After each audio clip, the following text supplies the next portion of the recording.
Hey, financial freedom seekers, Simon Dixon here for one of my daily, and today we're going to be discussing the real choices of your country and your government without all the BS in the middle. If you're experiencing a cost of living crisis right now, if you've watched any of my videos, you will know that that's not Putin's war or anything that they're telling you. It's the process of how your country is managing your money supply. And so now we are where we are. We're in the midst of the end of a Western debt cycle, globally in fact, and governments and central bankers and policymakers have several choices to be made. And I'm going to go through the only three choices that I think every country has to make given their current situation of where we are right now. Because we could talk about Austrian economics and gold standards and Bitcoin standards, but the reality is that those are only ever going to happen, and they only ever do happen in the moments of maximum pain and maximum transition, i.e. what I called in the Great Depression of the 2020s video series on retirementplanb.com, a monetary renegotiation. And monetary renegotiations tend to only follow war and conflict in general, or the saving of an empire. So that could be a civil war, it could be a revolution, it could be massive rich-poor divide within a country that leads to an external country taking advantage of that power, and they implement a monetary renegotiation in order to change the rules of money in the favor of the existing empire, like the 1971 Nixon shock, for example. So we are in the midst of all of those, and in the next, I think in our lifetime, I'm planning to live several more decades, if that is the plan that I'm given. And in my lifetime, I think we will experience a monetary renegotiation. I believe that we are in the Great Depression of the 2020s, and I believe that every country has three choices to where they're going to go, and some countries will take an opt-out early to try and take advantage of the current environment, or they will only do it during a monetary negotiation after massive conflict and pain and suffering. Okay, so let's jump into each one. So the first one is the current choice that we were implementing ever since we locked down our economies globally and chose excessive money printing and quantitative easing in order to subsidize global economies and accelerate the end of a debt cycle far beyond the cost of being able to service that through any reasonable economy. So the first thing we need to understand, the rules of money in the traditional fiat currency world are that if you want more money, you have to have more debt. If you want more money, you have to have more debt, because fiat currency is backed by debt. And where do you get debt from? You either get people to take on debt, mainly through their mortgages and credit cards. You get companies to take on more debt. That can be done through either the corporate junk bond market or traditional bank lending and corporate lending, and collateralized lending as well through assets. Or you can do it through governments, which is where you have gilts and bonds and treasuries in order to, and those those can either be bought by the market, or they can be bought by a central bank known as quantitative easing. And so the path that we had chosen is maxing out individuals. That led to, for example, the 2007-2008 financial crisis was where there was no one else to take on mortgages, so they created subprime mortgages through mortgage-backed securities and got more and more individuals into debt. You can look at the 2000 IPO boom and bust as also a corporate debt crisis, which occurred, where a lot of the private equity had to be recycled into debt in order to drive the next Ponzi scheme wave. And you could look at the COVID 2000 crisis and, the 2020 crisis, and also the 2007 crisis as a government crisis of debt, because they bailed out and they used quantitative easing, and they bailed out individuals through buying mortgage-backed securities, which are essentially getting everyone's mortgages, packing them up into an investment bank, selling them to your pension fund, and then in order to save the system, use the government in order to take on the debt, which was subsidized by the central bank taking on the debt and purchasing those gilts, treasuries, and debt instruments. And so what this leads to is a radical increase in the money supply, which is the inflation mechanism. And so they can hide that by changing the definition of inflation, which they did for decades and decades. But eventually the people catch up to wondering why they can no longer afford to meet any of their living expenses, and wondering why real estate is unaffordable only to those that have played the debt game in order to accumulate assets, which is normally the rich and wealthy. And so that is the first option, is they can go back to quantitative easing. They can go back to subsidizing people's first purchase of mortgages, and they can choose to keep the real estate prices going up, stock markets going up, but all subsidized by fake markets called quantitative easing.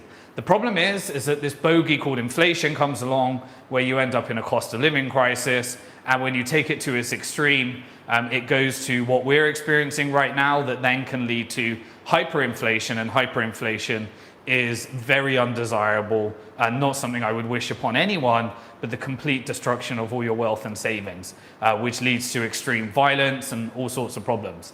But that's where quantitative easing goes at its extreme if you continue to do it to subsidize an economy. So then you have the second choice. And the second choice is to essentially take all of those that took on all of that debt and make them bankrupt. Why do you want to make them bankrupt? Because you need to get the cost of living down. And the way you get the cost of living down is you stop people from spending, and you take people's assets and you make them bankrupt. The way you do that is you take all the people that save the economy by taking on the debt to buy real estate and put the interest rates up so they can no longer afford their mortgages.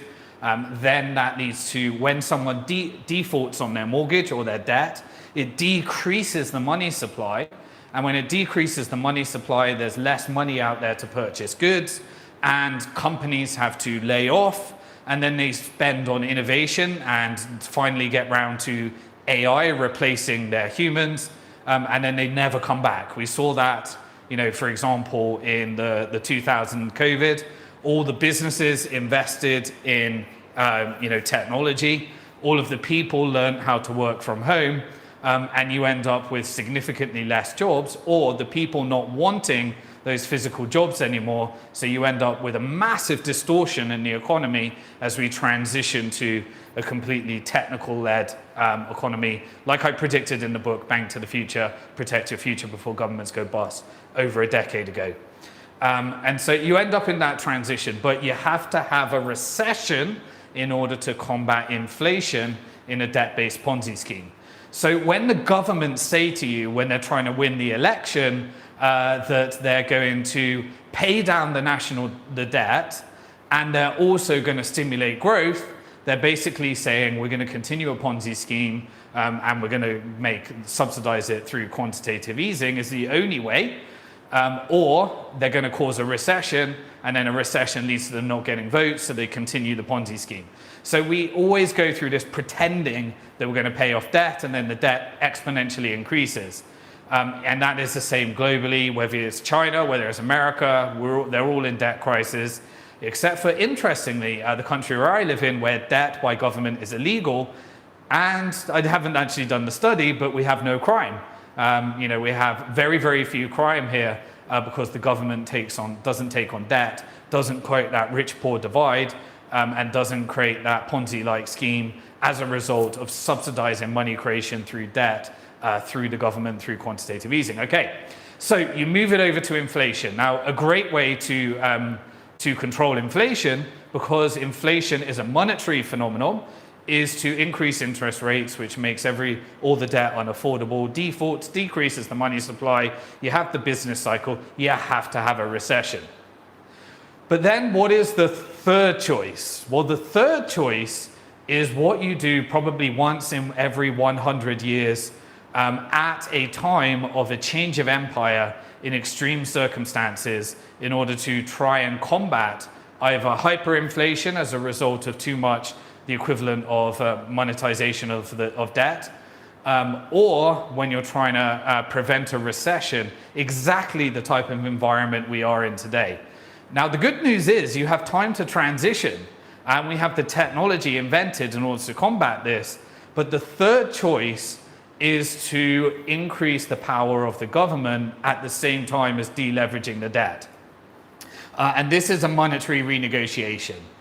This is essentially where you say, right, the banks currently create approximately 97% of digital currency every time they issue a loan, and then that's subsidized in times of needs through Keynesian level quantitative easing in order to get the government to subsidize a lack of corporate and individual debt. So the government comes along, but they do not need to borrow that money. At the moment, they get the central bank to purchase some of their bonds, gilts, or treasuries, and they take on the debt, and then they have to pay for servicing the debt. But what happens when the cost of servicing the debt is greater than tax collection and the economic value that that country is creating? Well, at the empire level, which is America, at the moment, the cost of servicing the debt is greater than the output of the country, and it's always because they have to spend militarily in protecting the dollar and the empire that leads to unprofitability within the empire, and therefore you choose either inflation, or in order to combat the recession that happens during excessive inflation, is you de-debt. And how do you de-debt? Well, monetary renegotiation is one of those ways of wiping out the debt. And what you can do is you can allow your banks to go bust, which created all the money, but replace debt-based money with debt-free money. And this is where central bank digital currencies come in. Most people think it's just a digital version of what banks already do, but it's very, very different. A central bank or a government creating money is not backed by debt. It doesn't have to be backed by a purchase of gilts or bonds or mortgage-backed securities in order to create the inflationary growth. And it doesn't have to be a quantitative tightening where essentially you're selling off those assets and you're finding the private market to buy those mortgage-backed securities from the central bank. So quantitative tightening will cause a recession in a debt-based Ponzi scheme, and quantitative easing will cause inflation in the debt-based Ponzi scheme. So the third choice is to wipe out all the bank-created money, which means essentially don't bail out the banks when they get into time of financial distress, and replace everyone's bank account with funds at an application with a central bank digital currency. And this is what every central bank in the world is preparing for.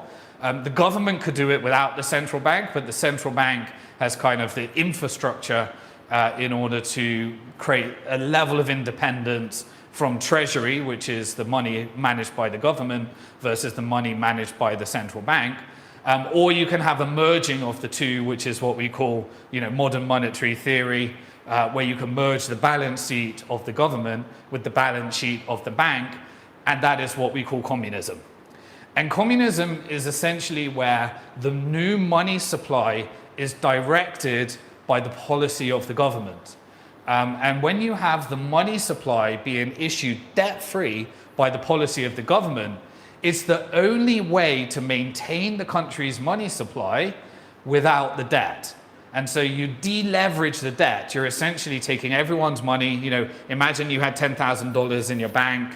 The bank goes bust. Rather than bailing out, which is inflation-led growth, or rather than leading to a bail-in, which is where you replace the deposits with equity, and you have a deleveraging, which is a recession. Instead of doing that, they can choose to give you a new app with the same amount of dollars in a central bank digital currency issued by the central bank, not backed by debt. And then you can have an auctioning off of the assets and various other things in a monetary renegotiation, which normally happens at a time, as we said, of extreme conflicts, because when there is peace, you always have extreme popularism, the left and the right fighting each other.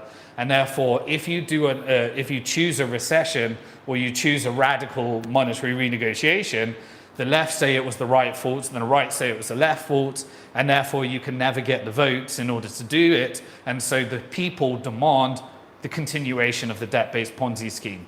The left say you need to pay for all of this because we've been shafted by the system. We can't afford it. We're in a cost of living crisis. The right say in order for us to bring our business here and create more jobs, you have to give us tax breaks because otherwise we're going to go and do it in another country and spend our wealth there. And then the two fight with each other as you get in these extreme events which lead to conflicts. So that is the third choice. The third choice comes at a cost though.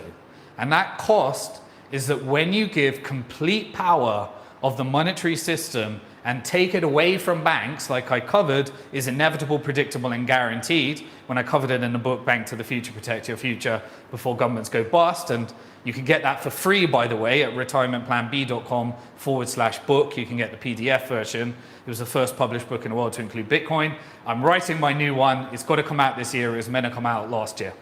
That is the third choice. It comes at the cost of freedom. And it transitions a capitalist-led economy into a socialist-led economy because the new money supply is directing the flow of the economy. That leads to crony capitalism that at its extreme pushes further and further towards communism and complete central planning, artificial intelligence-led monetary policy, interest rates, negative interest rates that are based upon inputs into a computer, based upon algorithms, where policy and monetary policy are combined, where your passport is switched off based upon certain transactions, where if you don't take a certain jab, for example, then you can have less financial choices. Your money can't be spent in certain directions. It can expire at certain debts in order to stimulate spending and stimulate economic growth. And as we said, a complete removal of social credit systems. It's inevitable, it's predictable, it's guaranteed because this is the end result of a debt-based Ponzi scheme. Now, what will the country that you choose to live in do? Well, I chose to live in a country where there wasn't debt. So I lived in Hong Kong and then Isle of Man, where government debt is actually insignificant because of law. Or because of policy, or you can choose a country which is allowing people to opt out, which is supporting things like opt out of financial system, alternative financial systems, creating a supportive environment for Bitcoin, and allowing people to have that freedom to choice, or even at the extreme in El Salvador, building a government around a Bitcoin policy so that they can also combat the forces and the inevitability, the predictability, and the guaranteed central bank digital currencies as a deleveraging of the debt-based Ponzi scheme. So those are really the choices. So for you to get ahead of it, you have to voluntarily opt out. Your company has to voluntarily opt out, and your country needs to voluntarily opt out. And that is really what the next decade or 2 decades or even sooner has in store for us. Is if your country, you have to look at it. What are the big regimes? So everyone's operating off a debt-based Ponzi scheme with the exception of a few. A country like El Salvador, the debt at the absolute extreme is diversifying from the IMF and the China Belt and Road Initiative and doing a Bitcoin policy to give themselves a third choice in case those ones don't work out. A country like China has already launched their central bank digital currency. They've made Bitcoin not illegal, but they've stopped supporting the industry in the mining side and the exchange side. But they're already set up as China Communist Party and state capitalism. So therefore, socially and societally, the culture is already set up to succeed in that type of environment, in a change of empire, certainly. And the same with a partnership in the Russian side, depending on the outcome of the NATO-Russian war. I don't call it a Ukrainian-Russian war, I call it a NATO-Russian war. And then also look at countries like America, where they really have a point of inflection. The existing empire, the most to protect. If they go heavily towards Fed coin and more towards you know, for example, an ESG narrative in order to make proof of work difficult in America, then you know that they're moving away from their constitutional ideals and moving more and more towards this more of a socialist, communist-led way of organizing, which will lead to the growth of the empire was built upon capitalism. The growth of the Dutch Empire built capitalism as we know it today, financial markets, the company, the private company, so that you can start in business and fail in business, capital markets, and then the British Empire copied, and then the American Empire copied and created it with Wall Street, Silicon Valley, and everything else. And so if they move away from the ideals that built it, that's when you end up in a change of empire. And if we are moving towards a central bank, digital currency led economy, in the upcoming monetary renegotiations, depending on the outcomes of wars, whether that be trade wars, cyber wars, physical wars, then that will determine the next empire. And I think China is perfectly positioned in order to do that. Because the debt, remember, accelerates the transition to a communist-led economy in order to rehypothecate when you have hyperinflation between a choice of recession that doesn't get you votes. And so therefore it pushes you towards a central bank digital currency communist-led regime. Thankfully, we can opt out. Traditionally, that's been gold's role, protecting your wealth in monetary renegotiations through gold. And now we also have Bitcoin, a bit more speculative, but also the opportunity for wealth creation, because it's a speculative store of value rather than just a store of value, which preserves your wealth rather than just simply increasing your wealth, especially at times of certainty. So you choose. You can see the signals, you can check where your country is on their central bank digital currency to get really a gauge of this, where they are on their Bitcoin policy, and you can forecast and prepare ahead, because the change of a world reserve currency typically takes a decade or two longer than the change of an empire. At the end, always happens during a monetary negotiation at maximum conflict, which is normally when wealth inequality is at its all-time highs. So always remember, you're alive at one of the most interesting and exciting times in financial history. We do have the ability to opt out and prepare. Some are going to do incredibly badly. Others are going to do really well. Subscribe to this channel and please like this video. It really helps. I need to get this message out to more and more people to get their financial education ready and prepared. So if you care about anyone or love somebody and want to get them prepared with this type of information, I try and condense it down into the simplest language possible. I'm a bit of a financial geek. Sometimes I go off the rails. So let me know in the comments anything you didn't understand and what you would like me to cover in future videos as a reward for you keeping me accountable to working out each and every day, so I can check in. And you know, if I don't check in with one of these videos, then either I miss my workout or I better have an excuse for you the next day. So thanks for holding me accountable. We're doing this with peace, love, and unity. The world may not be like that, but we want to spread that, get more people prepared. So I'll see you in the next video. Let me know in the comment section, and please like this video. It really helps with the algorithms. Subscribe to the channel and YouTube will notify you each and every time. Peace.